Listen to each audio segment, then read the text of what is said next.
Howdy there, YouTube land. How are you this fine morning?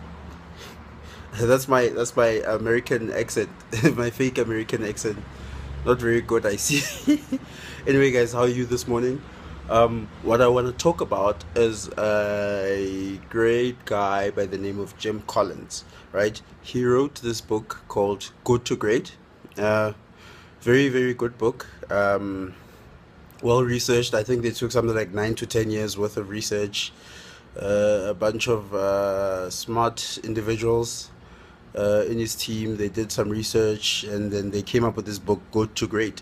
Basically, what they did is that they were studying a couple of companies, um, and really just looking at the various companies through a period of, I think, was it 30 years or something? I think something like 1977 to 2002 or something. I don't remember. Okay, okay. Anyway, for an extended period of time, right? They were looking at these companies, comparing them, and looking at what. Basically, these were like similar companies. Basically, comparing what made company A more successful than company B over like a 20, 30 year run. And I'm talking about like significantly more better than the other companies. So they basically compared companies that started off the same, but some of the companies did well, some of the companies didn't do so well.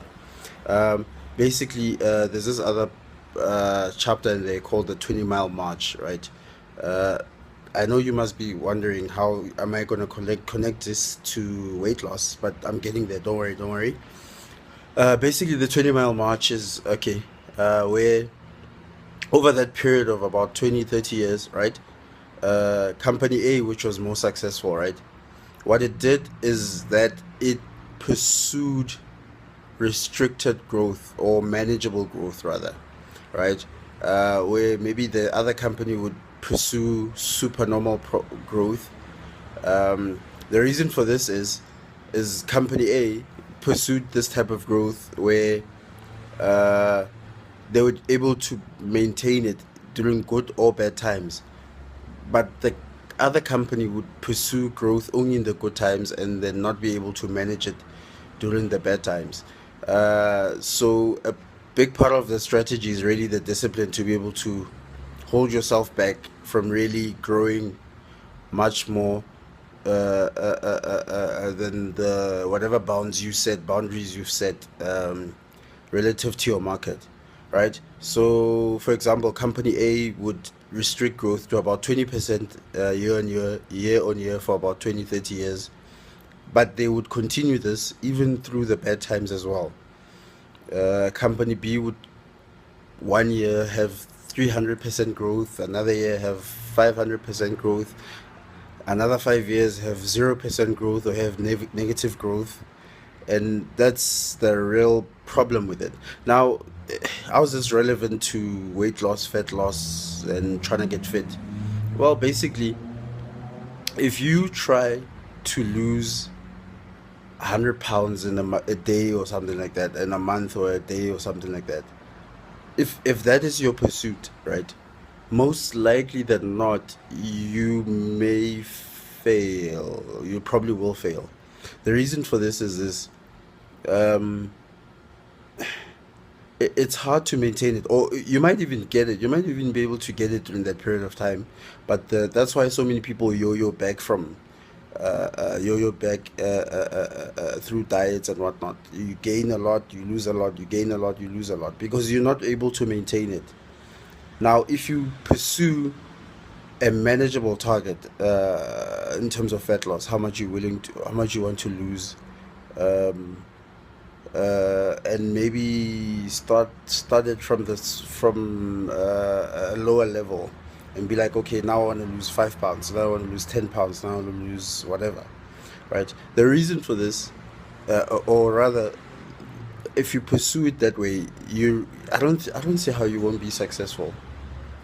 uh, but only if you have the discipline. By the way, I think that's more important. For example, right? If you're eating 4 slices of bread every single day, maybe you want to cut back from 4 to 3, like for a whole month. and then the next other month cut back from 3 to 2, right? Maybe that's how you're gonna get success. I don't know. It depends on your diet and how you eat. But yeah, pursue a small amount of growth, but not too small though. Not too small. Not too small. But don't pursue an astronomical amount though. By the way, because it's very difficult. But but I'll caveat that with something else, right? If you do pursue an astronomical amount, the real question is, rather than amount, I think what's more important is, can you maintain that over a long period of time? Can you maintain that? If you can, then pursue it, right? If you can maintain it over a period of a year, 2 years, 3 years, 5 years, forever, whatever, right? But if you can't, you're going to have yourself a problem. Anyway, guys, that's my thought on the book. It's a really incredible book, well written, well researched. I mean, Jim Collins forms the basis, I think, of like the Harvard MBA. So he's a really a great researcher, great guy. Anyway, guys, cheers. I hope you have fun and enjoy the rest of your day. I'm having myself some bulletproof coffee, so I'm gonna go back to that. Anyway, guys, cheers. Have fun. Bye. Cheers. Boom.